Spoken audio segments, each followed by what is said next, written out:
Today on the Lazy RPG Talk Show, we are going to take a look at two different Kickstarters, the Ultimate Bestiary, Secrets of the Fae by Nord Games, and the Objima Tales Kickstarter that's going on. Jeremy Crawford says that they're going to revisit classic settings. Let's take a look at that. And Tal'dorei Reborn is now available on D&D Beyond. What does that mean as far as third-party publishing is concerned for products on D&D Beyond? What is the bare minimum you need in order to get prepared for a role-playing game?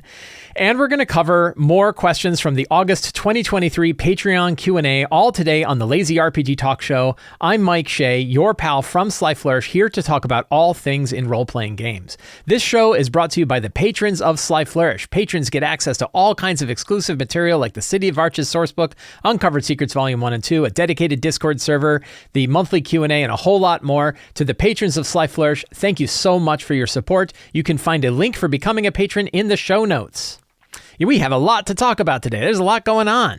We only have a couple of Kickstarters to look at today, and I'm not going to spend too much time on them, but I thought that they were worthy of a little bit of attention. The first one is the Ultimate Bestiary, Secrets of the Fae. This is by Nord Games. They've done a couple of books previously, including Revenge of the Horde and the Ultimate Bestiary, The Dreaded Accursed. I spent some time with The Dreaded Accursed. I've looked through it. I really, really like it. I've got a copy of it myself, and it's a really cool book of undead. Excellent artwork, really cool design. If you're looking for books that are focused around a particular type of monster, this is definitely a good way to go. Nord has helped me with my own Kickstarters, and I have purchased many, many different Nord products. They make excellent role-playing game products. I really like them. So it's a pretty exciting Kickstarter. A lot of neat things that are going on. You can scroll through and see the sort of different creatures they have. They have the Wild Hunt in here. If you're familiar with The Witcher, you might be familiar with the Wild Hunt.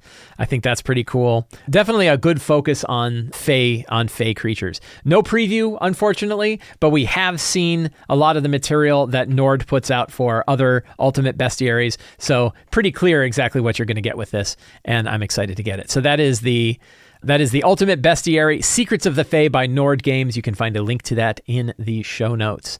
The other Kickstarter doesn't really need my help, but I had people that are like, hey, you didn't talk about this. So here I am talking about it. Objima Tales of the Tall Grass, a 5e campaign setting, is a Studio Ghibli Legend of the Zelda-inspired campaign setting for D&D 5e. Create your own unforgettable narrative in this familiar world. So very popular, 12,600 backers. That's a tremendous, huge number of backers for this Kickstarter. And very anime-style adventures, kind of got almost like a Final Fantasy kind of look to it. Looks pretty neat. I don't know if it's exactly my style, which is why I didn't really talk about it before, but clearly lots of people are interested in this. It looks like it's doing gangbusters. So if you want to check that out, check out the Objima Tales Kickstarter, Objima Tales from the Tall Grass Kickstarter down in the show notes below. It's doing gangbusters. What's neat about this is it's its own campaign world that is using the standard core rules for 5e, but it's got new subclasses, new races, a bunch of new spells, new monsters, new magic items, all the kinds of stuff that you would want that is all built around this particular theme. So looks really cool. Definitely a far cry from many of the other campaign settings that we've seen for 5th edition. So it looks really, really cool. You can check that out in the show notes. Elderbrain, who has done Crown of the Oathbreaker and Torrents of the Spellhoarder. Crown of the Oathbreaker is notable because it is a 900-page book. It is a massive, massive phone book-sized, huge adventure.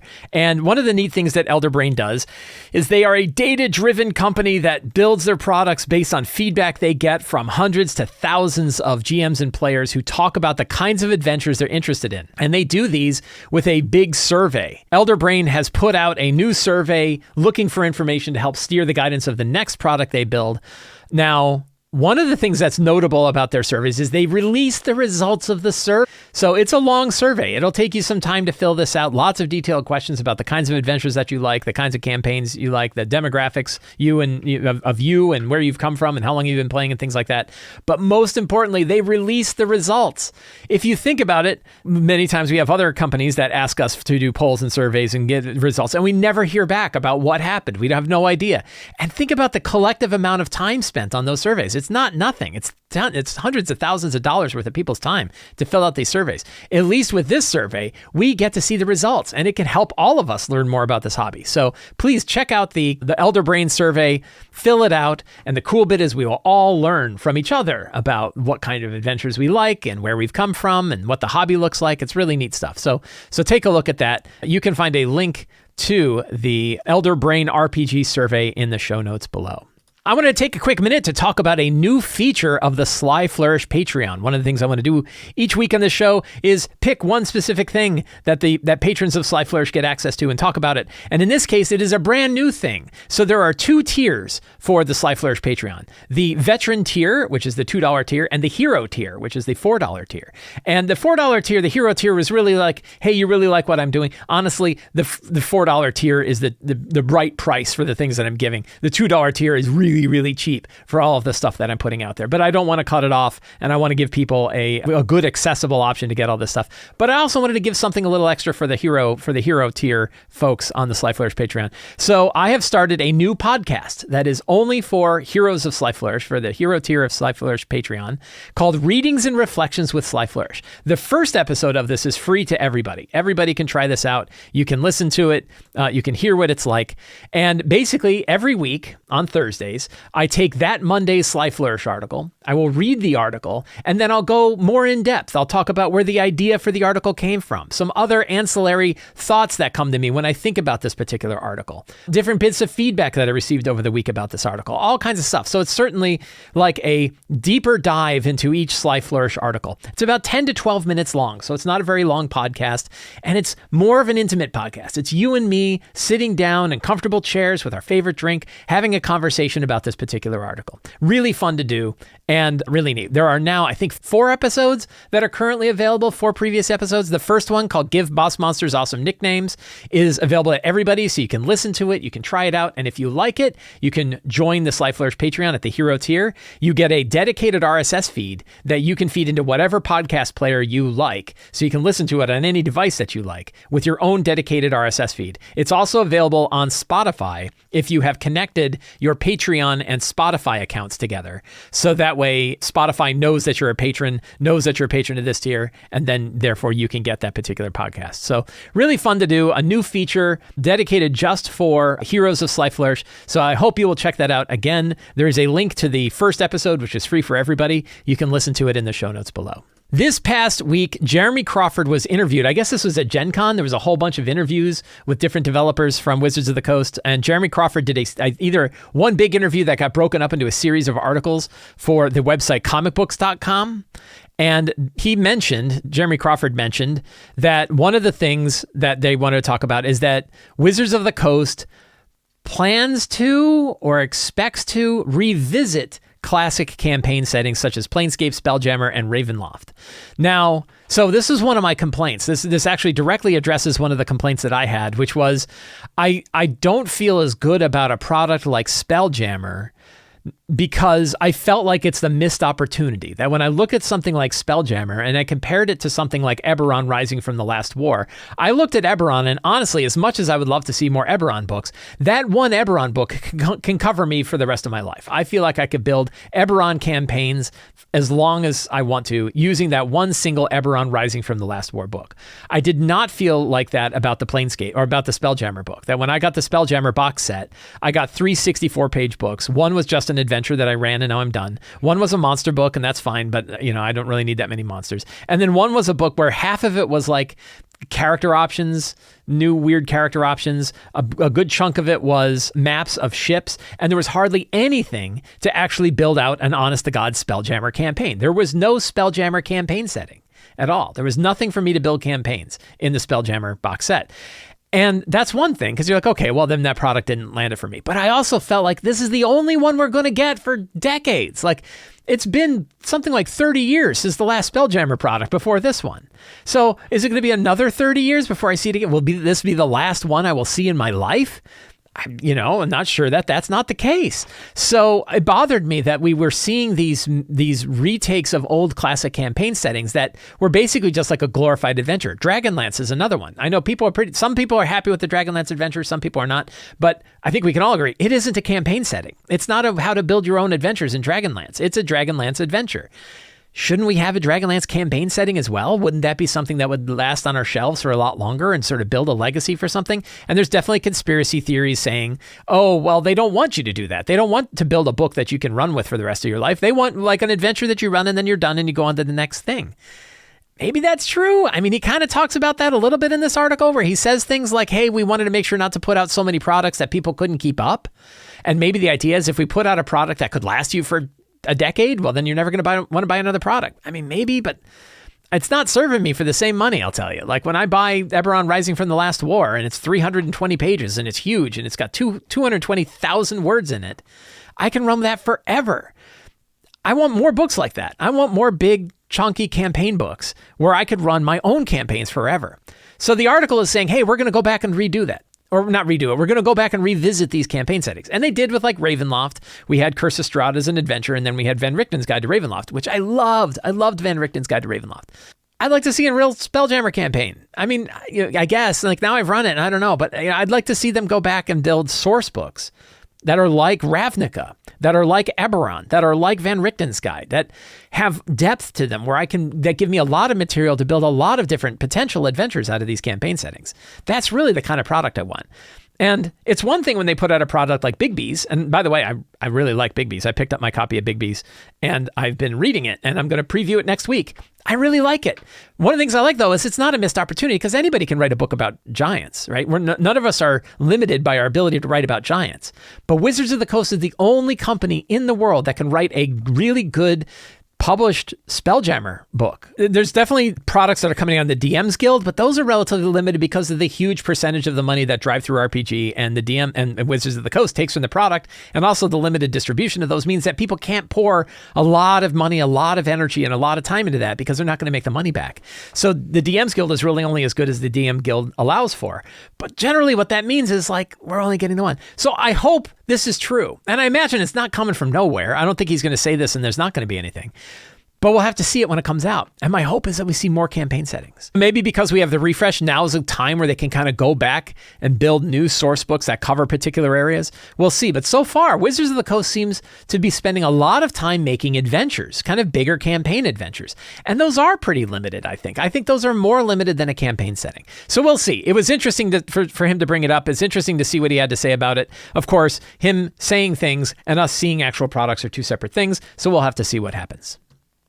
So another big move that Wizards of the Coast has dropped in is the Tal'dorei Reborn book, published by Darrington Press for Critical Role, is now available on D&D Beyond. If you go to D&D Beyond, let's pop it up, they now have a new section called Partnered Content.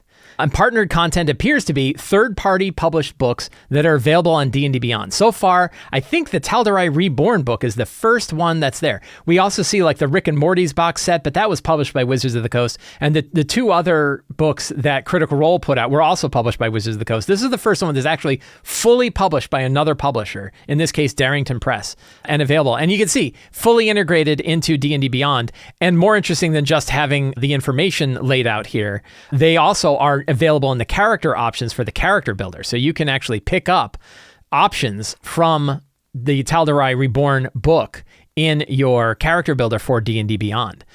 This is a big step. This is a big thing that's going on. And a lot of people are totally on board with this. They love this idea that now we're starting to see third-party content available on D&D Beyond. A lot of people wanted this. When I was at the summit, when I was virtually at the summit a few months ago, that was something that summit attendees said, is we want to have our ability to publish third-party content on D&D Beyond.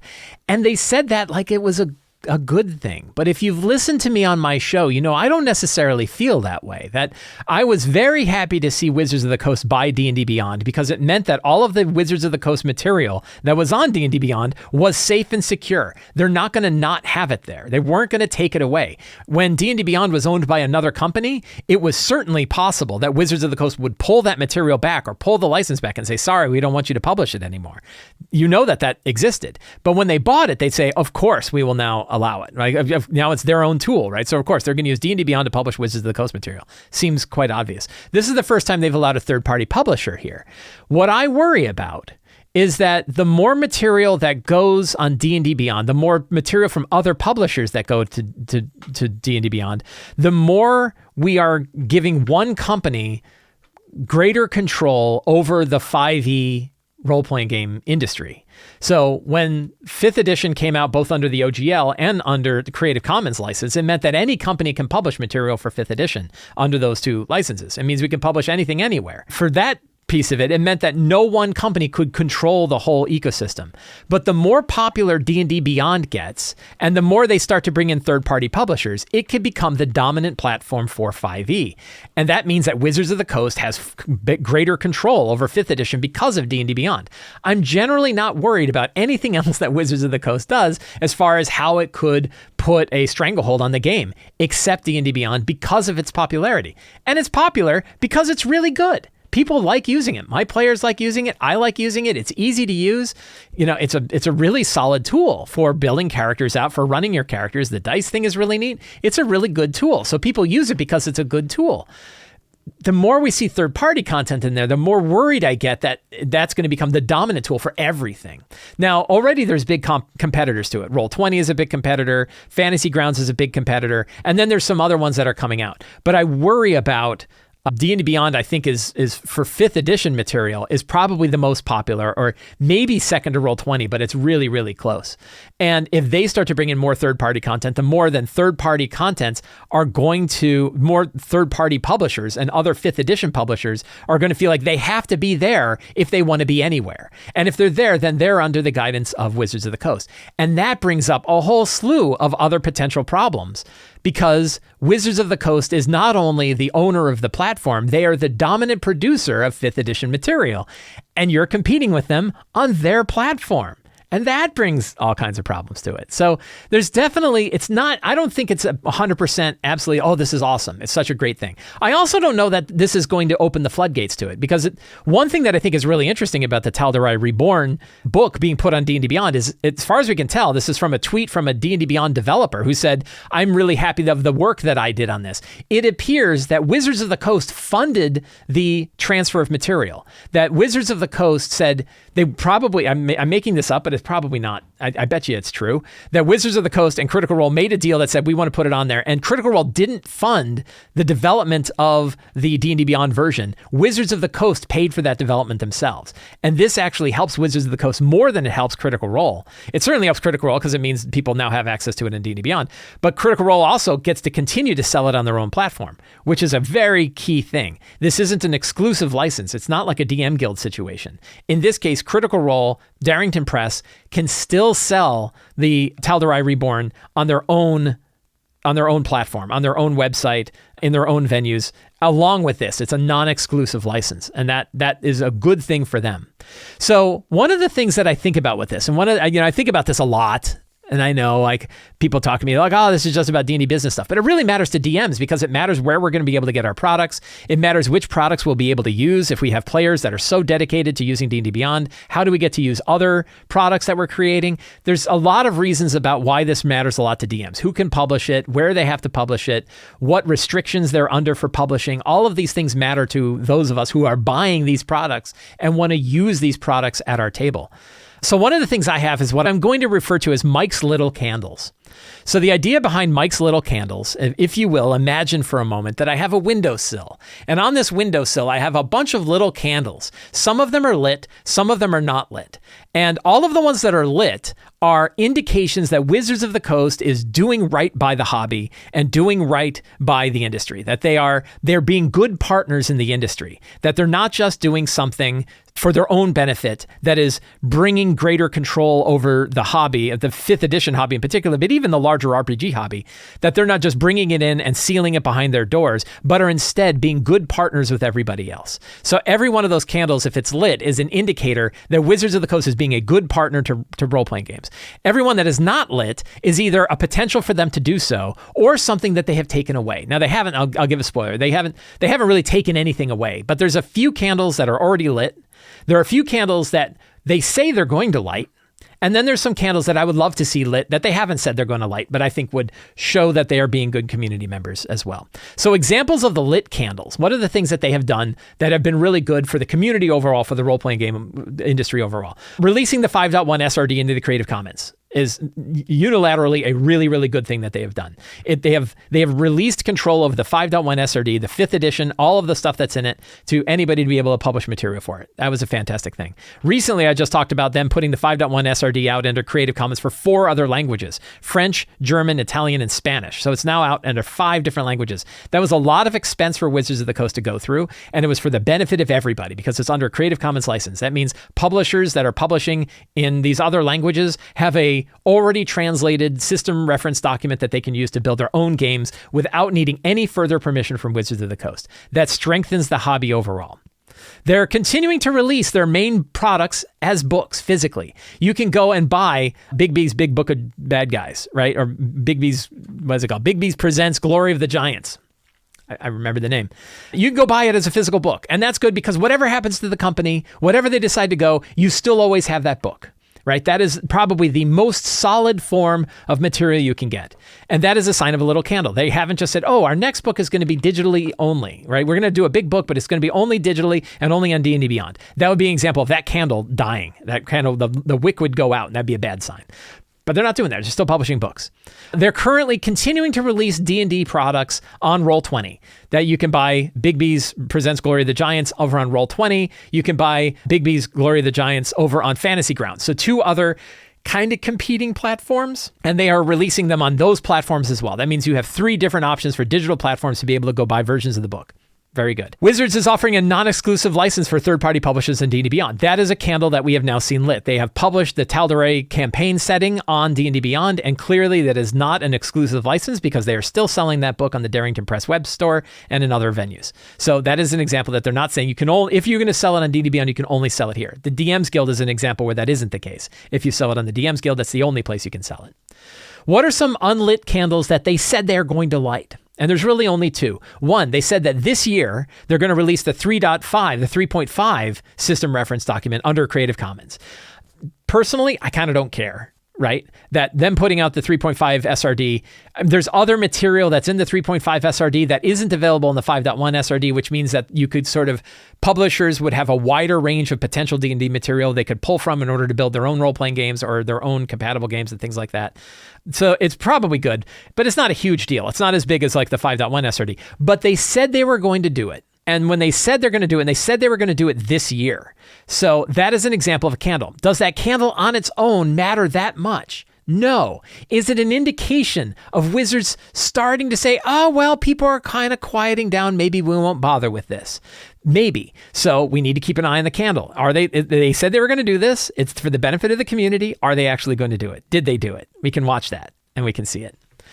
Then another one, which unfortunately is a candle we're not going to know if it's going to light for probably 1.5 to 2 years. And that would be Wizards releasing the 2024 rule update for 5th edition under a Creative Commons license. They said they were going to. One way or the other, they said we're going to release either something that updates the existing 5.1 SRD or a whole new SRD. We're going to do something. But Kyle talked about this when he went around and talked to everybody about it.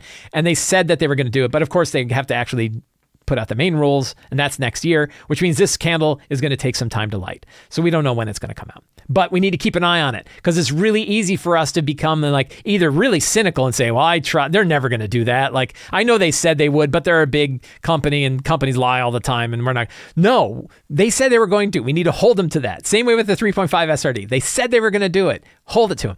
Do they have an obligation to? They do now. They didn't. They could have said, we're just doing this, but they said they were going to, and we want to hold them at their word, and we want to trust that they're going to do it. So we need to keep an eye on these candles. So then there's some other unlit candles. These are candles that haven't lit, and it would be really nice if they would light up. I don't know that they will. They haven't said they're going to do any of this stuff, but these are things that I think would be real good, clear signs that Wizards of the Coast has turned around from earlier this year and are being really, really good open members of the role-playing game community and care about the role-playing game hobby and the 5th edition hobby overall. These are the things I would love to see them do, and I would give them very good credit if they would do these. 1, start releasing D&D products on Foundry. Foundry is a very big, very popular virtual tabletop. It only has like SRD level material, and it has a lot of other publishers that have published for Foundry, but there isn't official D&D products on Foundry. I would like to see that. Put out official D&D products on Shard. I like Shard because it's one of the few VTT platforms where you can pull up the character builder independently of the rest of the virtual tabletop. They have a bunch of 5.1 SRD material. They have a bunch of material they publish themselves to help fill in the gaps, but they don't have official D&D material. Other publishers have published to Shard. I would like to see 5th edition D&D, actual D&D material, published to Shard in the same way it's published to Fantasy Grounds and Roll20. And then Demiplane. Demiplane says that they're going to have a 5th edition character builder. Adam Bradford, who was kind of the spearhead of the original D&D Beyond project, moved over to Demiplane. They are building character builders for a bunch of different systems over there. They say that they're going to have a 5th edition character builder up there soon. Embrace that. Put out the material that is available for D&D on Demiplane as well. This is good competition. It is a good way to ensure that everybody is working as hard as they can work on a fair playing field to be able to build interesting character builders. So I would love to see Wizards of the Coast support Demiplane, as well as Shard and Foundry and Roll20 and Fantasy Grounds and D&D Beyond. And then we, as customers, have wide open options for it. I would love to see Wizards release an authenticated API for the data they have in D&D Beyond.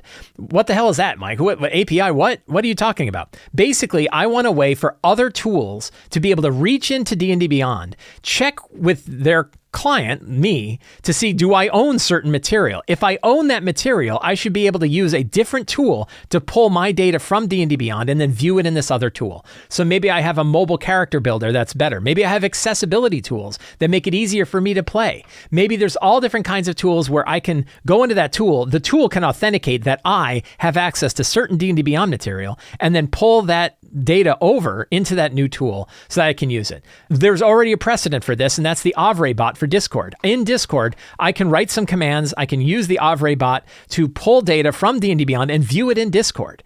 I just want to see an extension of that. I want to see an open version of that isn't just Discord, but is also other tools and other ways to do it. There are unofficial ways to do this, but I want to see Wizards of the Coast embrace one and do an official one. I would love them to see them release older 5e books in PDF on DriveThruRPG. If you cannot download a book, you don't own it. If you can't get a copy and put it on a USB stick and put it in a safe deposit box, and then 10 years from now, plug it back in and get that book, regardless of the fact that the company went out of business, you don't really own it. When we buy books on D&D Beyond, we are renting them. We are leasing them from Wizards of the Coast. And it's at Wizards of the Coast purview to say, oh, sorry, we decided we don't want that anymore, or we're going to change it, or we're going to shift things around, or we went bankrupt, or whatever. You're only leasing that, and then it could go away. It's fine when we're licensing material from D&D Beyond and we recognize we're licensing it just so we have it as part of our character builder and it's really easy to use. That's fine. I want to own it. I bought it. It's $30. I want to be able to download it and have it on my machine. Now, I know it doesn't seem very likely they're going to do that with new books, but they could do it with the older books. The core books have been out for 10 years. Put out the core books as PDFs. Put out some of the early adventures as PDFs. Put out like everything that's like older than 5 years. It's been out long enough. The sales on it have probably dipped. Maybe the core books haven't dipped, but everything else has pretty much dipped. Put those out in PDFs so that we can download them and own them and we know they're safe. All of the rest of the Wizards of the Coast library from 4th edition back is now available in PDF, and that's outstanding. I just want to see that extended to earlier 5th edition stuff. And then finally, how about you do the current stuff too?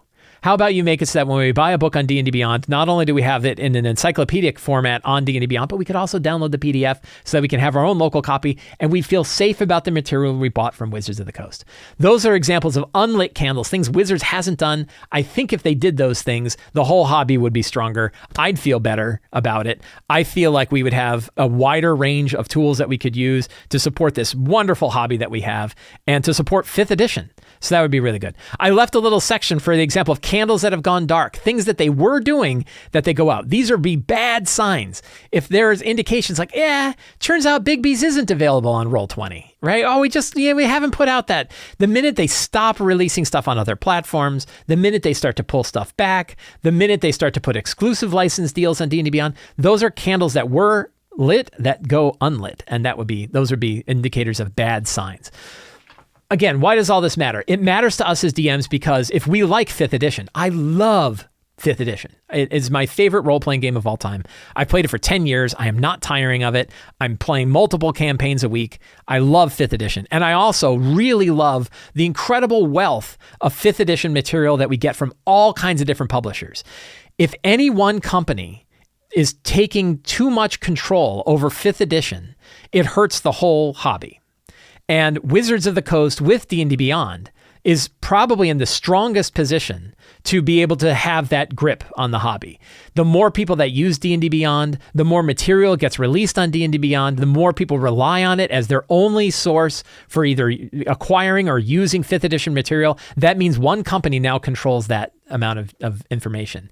And I don't think that's healthy. I think it's better when we have lots of different things, when Wizards of the Coast is competing. And Kyle said this, when Kyle Brinks was doing his big PR event talking to everybody, he said, we want to compete on, I'm paraphrasing, but we want to compete in the open. We don't want to have they don't want to have monopolies and use the monopolies to be the way that they are better than everybody else. He wants to write products that are better than everybody else. Yeah, absolutely. I want them to write products that are better than everybody else. I want everybody to be striving to write products that are better than everybody else because all the products will get better. But if one company has a stranglehold and says, well, we can kind of do what we want because people have to come to D&D Beyond. It's the only place they can use it. So now it doesn't matter if other people are making subclasses. Those subclasses aren't in D&D Beyond, so they're not going to use them. Or they're only in D&D Beyond, so they can't use them. So that's what I'm really worried about. That's what the candles are about. The candles are all sitting on those still. I'm watching them. I'm seeing which ones are lit. I'm seeing which ones aren't lit. I'm seeing which ones go from dark to lit and which ones particularly go from lit to dark. And that tells us what the health of the industry is and how well Wizards of the Coast is fulfilling their promise of being good stewards of D&D and good members of the role-playing game community.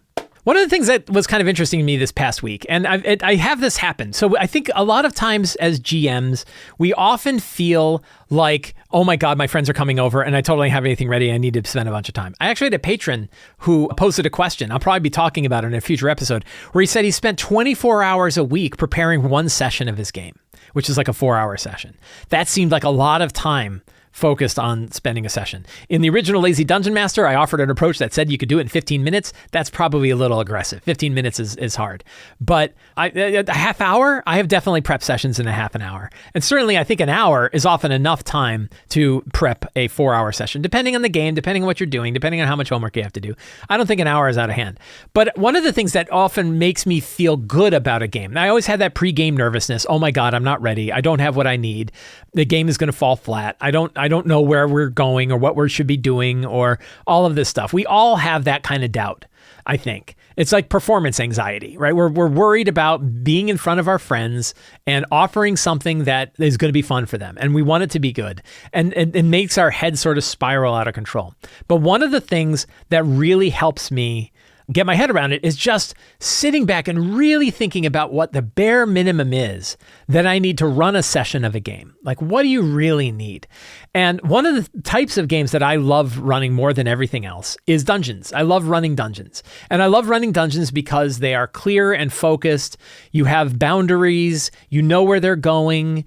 You know, it's really that sandbox kind of game. You don't have to worry about like, oh, if they take one path or another path or which part of the city are they going to go to or anything like that. Dungeons they're refined in a way because of like the flowchart nature of a dungeon that there's only so many directions and paths that they can take. They fit really well. So I tend to really enjoy prepping dungeon adventures. And when you think about like, well, what do you need in order to run an adventure like that? If you're really like looking at all of the material that you've got and you're saying, what do I really need? And you know, the steps from Return to the Lazy Dungeon Master, the 8 steps are kind of designed around that idea of what you really need. But if you're going to refine it down to, oh my God, I really just, you know, friends are coming over and I've got to have something ready. What do I need? It really feels like the first thing you need is, where is this game going to start? What's going to happen? That's step 2 of the 8 steps of Return to the Lazy Dungeon Master. But that idea of like the game has to start somewhere. Something has to happen. Something has to draw the players out of the world and into this new one and get them started. Maybe it's an adventure hook. The very simple one is an NPC arrives and says, hey, I need help with this thing. I need you to recover this MacGuffin. I need you to go save my brothers who got lost in the sewers. Whatever. I want you to recover an old mysterious book before an evil cult gets it. You know, having that strong start be the hook for the adventure is a really good, easy approach. And you can go with just a format like this. An NPC needs the characters to perform a job at a location. Very, very simple. I need you to go to a place to get a thing. If your players are bought in at all, they'll grab on and they'll go. And so that's probably the first thing. Then the second thing you need is the location itself. Where are they going to go And what does that place look like? And for me, the easiest thing to do for this is to jump over to DysonLogos.com, DysonLogos.blog, click on maps, and he's got 1,100 maps available for all different kinds of locations, all different kinds of places that you can see. And what I tend to do is I scroll through until I find the first map that makes sense for the situation that I've got. Lots of different maps that are available. You can even go and like spend, if you wanted to, this is not the easy thing to do, but one thing you can do is just go on your desktop computer and scan through them. And every time you find a map you like, go save it in a file folder. Get 50 or 60 of them. Get a whole bunch of them. If you have a good pile of maps, think about different kinds of maps: tombs, crypts, caves, towers, keeps, castles. Go through a list and have like 2 or 3 different maps for each of the styles of maps that you need, each of the types of locations that you need, and keep those on hand. It's a really good way to just like quickly have a map. And you're really only doing that again, like if for some reason, and God, help me, I hope it never happens, that DysonLogos.blog goes down for some reason, you don't have the maps, have a bunch of local ones that you've saved. So find the first map that you like and you say, yeah, this map will do this. The Grotto Beneath Lazuni Hill, right? Really solid one. It's got a mixture. I love this map. I think I've used this map. I have used this map and I love this map. It's really, really great. And, this one's a good one because it's a mix of natural caves and a work structure. So the idea is you could have some sort of place that is, work stone, a temple or an old laboratory or whatever that is buried under natural caves. Really, really good, straightforward way to do it. But Dyson's map designs are just excellent. So then you've got your NPC needs the characters to go to a location in order to recover or do a thing. Maybe it's rescue somebody, maybe it's kill somebody, maybe it's steal something, maybe it's find something. You can decide. Lazy DM's Companion and the free sample from the Lazy DM's Companion has a whole list of these kind of quest-like things that you can look at. We'll take a look at those in a second. But now you have your map. And then what you can do, and this is what I did for a game that I ran yesterday, I printed a copy of it out on a sheet of paper. And I had this map printed out on a sheet of paper, and I took a Sharpie, and I just looked at the map and wrote one word that described what was in each of these rooms to give me an idea of what was there. And you might say like, trapped... A trapped bust, right? Like a mechanical bust of someone's head that breathes out poison gas. You might just say like trapped bust, and you write that here. You might say like stagnant water filled with oozes, and you might, write that down on it. You might say temple to an old forgotten god, right? Or sealed sarcophagi of elder evils, whatever you want. But you basically, for each room, secret treasure hoard, or trapped chests or whatever. And you can just, with a Sharpie, just write in these ideas into each of the locations for it. It shouldn't take you terribly long. You can use random tables to give you ideas if you're not really sure. But if you think about what this place used to be, and you've got those ideas of what, then if you think about what the idea used to be and you have some tables that give you ideas of what might be in a chamber, the Dungeon Master's Guide, for example, actually has really good lists of these kind of chamber contents. And you can just sort of scan through and say, oh yeah, that makes sense, and I'll drop that in here, and write it on with a Sharpie. So now you have your strong start, which is an NPC comes to the characters and offers them a job in a location. You have the location and what's in the location, which also means the characters can now go in different directions, and you're okay because you've already written down what things are there. Then you want to have like inhabitants. Who's there? And this could be a mixture of NPCs. It could be good guys. It could be bad guys. It could be, shaky guys. That could be either be good guys or bad guys. I'm a big fan of like ghosts that aren't immediately hostile. Makes sense for almost any location. Doesn't matter how old it is or whether it's been sealed up for a million years. A ghost could be there that has memories of the place. But then you can just make a list of who are the potential inhabitants for this place. You don't have to associate them with every room. Instead, you could just make a list, probably about 8 different ones. So you don't necessarily need to put all of the NPCs or monsters in particular rooms. A lot of times GMs want to do that. They want to build like a room. They want to put interesting features in the room. They want to set monsters in there, and that becomes an encounter, and then they run it. The problem is, like, because of pacing and beats and stuff like that, or the characters go one direction instead of the other, well, now you got to shift things around. So I find it's easier to have the locations filled out with your little like one named descriptions of what these locations are like or what might be there, and then have a separate list of potential inhabitants. You can almost think of it like a random encounter table, but it doesn't have to be random. You can just go down the list and say, oh, giant rats. I think it's a good time for some giant rats. Or maybe this is a good time for them to meet the wandering ghost. Or maybe this is a good time for the skeletons in the ancient armor to come. That is something that you need. And really, once you have that, you're pretty well set. Now, I, of course, think that having some secrets and clues on hand is also really important. That idea, what are some things the characters can learn while they're here? This could be bits of history about the location. It could be bits of information about the NPCs here. It could be something about the MacGuffin that they're going after, whether it's a hostage that's been picked up or whether it's something else. You can sort of figure out what they would learn when the characters are going through here. I think that list is really handy. And once you have that, you're kind of ready to go. You can use random tables for treasure. I use it all the time. It's really handy to have random tables. And again, like story beats, you can decide like, okay, this is a good time for monetary treasure. This is a good time for a magic item. That gets into one of the other steps from Return, of course. So what we end up with is it kind of looks like the same as the 8 steps from Return of the Lazy Dungeon Master, which is, for me, is not bad because it means I came at it from a different angle. I'm still looking at it from the angle of like, what do I need in order to run my game? And it refines some of them. So instead of just saying like a strong start, I can say, well, the strong start is actually an NPC giving a quest to the characters to go to a location and do a thing. The locations are a map of the location with written tags for each of the rooms so that I know what's in those rooms. I have my list of, and I'm kind of mashing NPCs and monsters together. I have a list of inhabitants that could be good guys or bad guys or whatever, hostile people, not hostile people, wary people, whatever, and they're in that list. I might roll up some random treasure. I could either now with random generators online, it's really easy to just roll up a couple of treasure parcels and drop it into your notes. So you've got it. I find that to be really, really useful. But that's kind of all you need. And once you have that, you know that you generally have enough to make a fun session for your group. So I really think that it's worthwhile. Maybe the steps you have are different than mine. If you think about the bare minimum that you need to have on hand to run a fun game for your group, I'm all ears. You can send me an email. You can leave me a comment. Let me know what you think about what the bare minimum is to be able to run a game. Every month, on the Sly Flourish Patreon, we do a Patreon Q&A. I put up a new thread, and anybody that's a member of the Sly Flourish Patreon can ask questions in that thread. I answer every question every Friday morning over on that Patreon, on that Q&A, and then some of them I take and I bring over so that we can talk about on this show, or they actually become independent articles or videos of their own. Maya W. says, as a DM, what would be the best way to run a campaign that is more roleplay focused? So this is an interesting idea. If we think about our 5th edition style fantasy role-playing games, they kind of fall, 5th edition in particular talks about the 3 pillars, role-playing, exploration, and combat. And that the game is sort of built of these 3 major components. You have people that you talk to, places you explore, things that you learn, and monsters that you fight. And if you want to kind of expand out on the role-play thing, there's a few things you could do.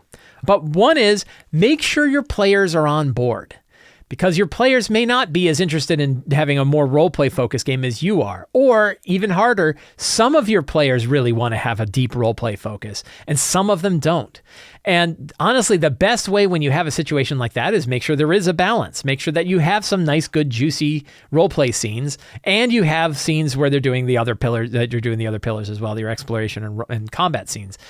It's probably rare to find a group where everybody wants to do one thing, right? Where everybody's into a deeper roleplay session. But if you do find yourself an opportunity where you want to steer towards more roleplaying, well, then what you really need to do is spend more time with the NPCs. And this is where having like those different factions, when I talk about having the 3 fronts, right? These 3 villains or these 3 forces of nature that are sort of manipulating the whole rest of the situation. Maybe you have more than 3, or maybe you always have 3, but even if one falls out of play, you have a new one that comes in. One of the things I think works really well for like a deep, fun roleplay situation is thinking about what I call like pool table D&D. The idea that every ball on a pool table is an NPC, and the characters are one of these balls on the pool table. And when you crash it crashes into one or more numbers of these other NPCs who then crash into each other. They roll around. Some of them bang into one another. Some of them go into pockets and disappear. But things are constantly changing. And to me, really good stories come from the chaos of these clashes of NPCs. And it could be a NPC to NPC clash. It could also be two NPCs that clash together because the characters did something. A practical example would be the adventure Princes of the Apocalypse. In the adventure Princes of the Apocalypse, there are 4 different factions that are all in like a cold war with one another. You have air and fire and earth and water, all of these different elemental cults that are battling against one another, and they're all trying to get the one up so that their elemental prince is going to be the one elevated. As the characters start to take out the elemental princes, as they start to take out the groups, they might take out one group before they've made it too far. They sort of beat the main villain. Then the other 3 sort of elevate. And then they get rid of the third one. They actually don't elevate. They actually go deeper. That when you defeat one cult, the other 3 cults go a level deeper. You defeat the next cult and the remaining 2 cults go a level deeper. And you defeat the third cult and the last cult goes all the way to the bottom and their elemental prince is the one that pops up. And then the characters fight that elemental prince. So at the beginning of the campaign, you really don't know which one of the cults is going to be the one to be victorious. And it's all based on the fact that the characters have taken out the other ones. So that's kind of an interesting way that you could, it's pretty simple in that perspective, but it's an interesting way to watch these villains that are kind of colliding with one another, or these NPC groups and factions that are colliding against one another. And the only really good way to do that is to write them down, understand who they are, what their motivation is, what quests are they going on that they're trying to accomplish, and then how are those getting complicated by the actions of the characters or the actions of another villain or NPC that got affected by the characters. And then following those threads. And then while you're doing your prep each session, you say, let's take a look at these villains, see what's going on. And then how does that affect in a role play? Well, now you've got all of these players out there, all of these NPCs that the players are dealing with, all the ones that they're talking to or hearing from or stories that they're picking up from. And that builds a sort of like rich tapestry of interwoven NPC plot lines, which is a really good fertile ground for good role-playing based sessions. Maya, I hope that helps. Julia says, after a recent session, I realized my biggest pitfall as a DM is rushing. I have a lot to get through, and our sessions go only 3 to 4 hours, so I end up not giving as much time to descriptions or character moments as I should. We don't meet as often as we like, and I have a player moving in a few months, so I'm trying to get through the story I have prepped. How can I slow down while still collaboratively telling a story in a satisfying way? So like the previous question, one thing to ask is, how do your players feel about it? Do they feel that you're rushing things? Do they feel like they're missing opportunities to hear more about the narration of what's going on? Do they really feel like, because I'll tell you, pacing is definitely a big problem for GMs a lot of time. Monty Cook talks about pacing being one of the most important elements that a GM can hang on to, that a GM can work on, other than getting a group together regularly, which is the hardest part of this whole hobby. And usually pacing is not the DM being too fast. It's almost always the opposite. It's almost always that things are moving too slowly. There is, I think Wolfgang Bauer talked about in an essay in one of the Kobold Guides to World Building.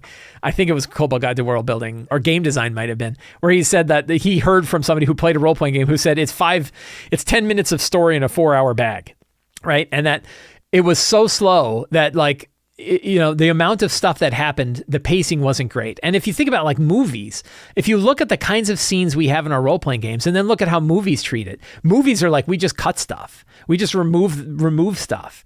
So I would challenge you on whether or not you think that your biggest pitfall is that you're rushing too much. I would ask your players how they feel about it. Like, just ask them straight up. How do you feel about the pacing of the game? Is the pacing right, or do you feel like it's rushed? And then see what they think. But I bet you they're going to say, no, it's good, right? Because generally players are pretty happy most of the time anyway. But I bet you that rushing is not really the issue. Now, maybe if you feel like that you want to put more time and attention in certain character moments, then, you can kind of prep that and think about it. Now, the second part of your question, though, is that you have a player moving, so you have a limited amount of sessions left, and how are you going to manage to get through everything? Cut the boring middle. This is something I wish more DMs did, especially organized play DMs, where they feel like they have to run everything that is in a module. You are under no obligation anywhere to run everything that is in a module that you have to run. Your only obligation is running a fun game for your players in the time you have. That is the only obligation you have. A lot of times, adventures have filler. A lot of times, adventures have things in there that maybe they're not even like written there, like they're not written to be filler, but you look at it and you're like, yeah, it's boring. Anything you see that you're not excited about, cut. And if you have only a few sessions left, you only have a few months until you're going to run the end of this, think about the ending and think about how fast you can get to that ending. What is critical? What has to happen for you to get to that ending? Hopefully, that if you think about like breaking down the sessions that you're going to follow through to get to that ending, hopefully it's half of the number of sessions you actually have. Hopefully the number of sessions you need is half the number of sessions that you have. If it's equal to, you're probably going to go over because it's going to turn out they're going to take longer than you think. But if you said like, pretend you only had half the number of sessions, how would you break it down? And that will give you an idea of what kind of stuff you can cut, what kind of stuff you can go. One thing I heard about with the Planescape adventure is I hear the Planescape adventure has like a 10-level jump in it. Don't be worried about doing that. Have a montage in the middle. Have a scene. I was watching a TV show. I'm watching All For All Mankind on Apple Plus, and it's awesome. And one of the things it does is huge time jumps, lots of them. I'm a big sucker for time jumps. I love time jumps in my role-playing games. I love it in my TV shows and my movies and everything. Time jumps, right? You skip parts, jump to the next session. Once they've made a major move and the next part is time, jump forward and see. But that idea of starting with the end, starting with what you know you have to do, and then working your way back to make sure that you're only focused on the things you have to accomplish to get that campaign to finish, and cut the boring middle. Right. And you will be able, you might have some time to add some stuff back in again if you find out you have time, but keep to that schedule, know where you need to be so that when you're saying, okay, I'm 3 sessions out, they better be at the front doors of Thanatos if we're ever going to face Orcus.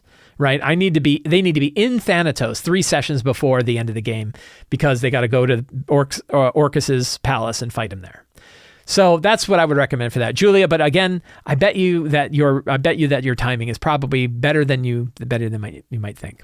Friends, I want to thank you all for hanging out with me today while we talked about all things in role-playing games. If you enjoyed this show and you want to get access to all of the different things that I do, if you want to see articles I've written and tips that I offer and videos that I produce, the best way to do that is to subscribe to the Sly Flourish newsletter. It's absolutely free to sign up. There's a link in the show notes. You get a free adventure generator PDF and a free weekly RPG-related email. It's a fantastic deal. I spend a lot of time trying to make sure that is really good. That's a really good service. You can also join me on Patreon. I have a Sly Flourish Patreon. We have access to all kinds of different things like the Patreon Q&A, the City of Arches sourcebook, Uncovered Secrets Volume 1 and 2, a bunch of exclusive adventures, dedicated Discord server, and a whole lot more. And you can pick up any of my books at the Sly Flourish bookstore. Those are all available. All the links for all of those are in the show notes below. Thank you all so much. Have a great day and get out there and play a role-playing game.